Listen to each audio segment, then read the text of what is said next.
দুনিয়াতে যত অদ্ভুত অদ্ভুত প্রশ্ন সব আপনি মুসা আলাহিস সাল্লামের মাথা থেকে পাবেন। বিভিন্ন বিষয়ে আল্লাহরে প্রশ্ন করতেন। সাইয়েদনা মুসা আলাহিস সাল্লাম আল্লাহরে বললেন, আল্লাহ আপনি আমার এমন একটা জিকির শিখাইয়া দেন যে জিকিরটার শব্দ আপনি আর আমি ছাড়া কেউ জানবে না।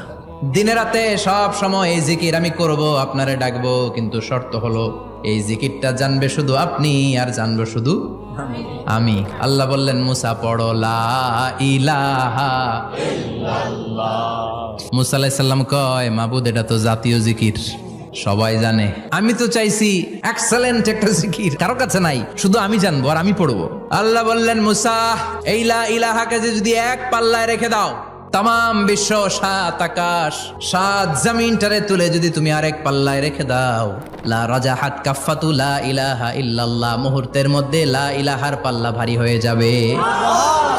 ও মুসা, তুমি যতই এক্সক্লুসিভ জিকির চাও, লা ইলাহার চেয়ে দামি জিকির আমার কাছে নাই।